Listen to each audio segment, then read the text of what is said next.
Tak asi nějak takhle tady vypadá. Teď jdeme tady takhle nahoru. Tady začíná z fialově. Tak tady je bludiště. Jo? Já teď půjdu a ukážu vám celý bludiště, co tady je.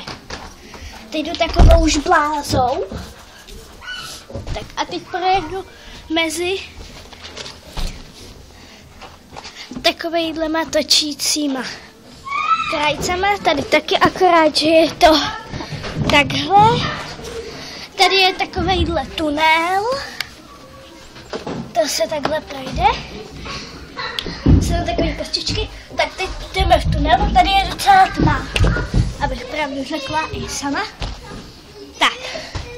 Tady to je taková překážka, aby jsme ji mohli přeskočit. Je to asi nějaká hora malá. Tak teď jdeme po schodech. Tak a tady jsme úplně nahoře v bludišti. Tady jsou bluda.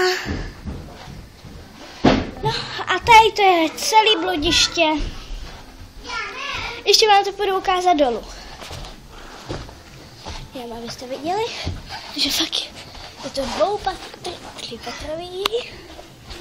Je to třípatrový bludiště.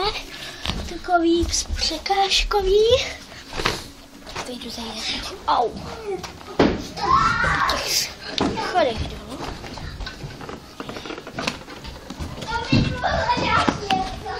Tady jsou takovýhle.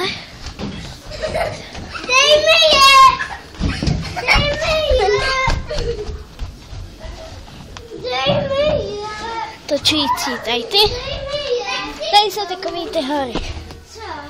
Tady se to projde. Ještě z takhle projdu zpátky. Tak. No.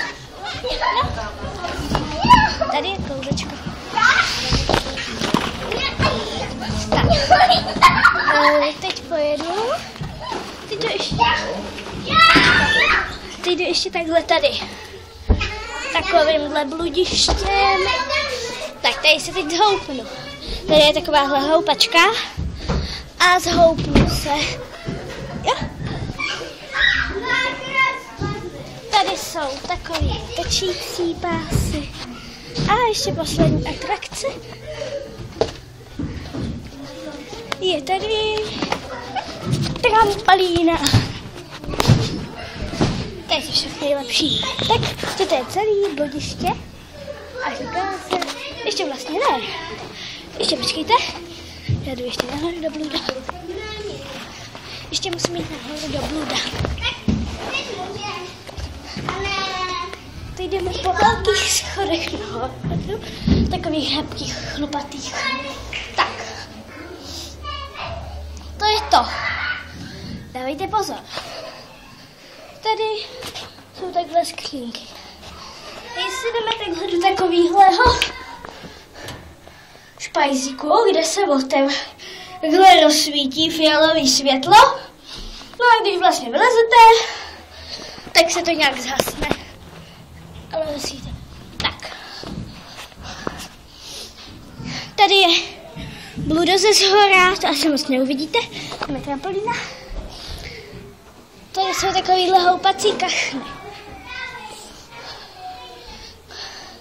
Jdeme do převlíkacího do převlíkárny. Pult a sprcha. Toalety, personál. Sprcha. Tady je tohle. Tak. Tady jsou takhle ty. A tady bludo ze zhora. Ještě jedno. Jo, tak a to je celé naše video. Bludo a jeho přátelé. Režim? Šimková.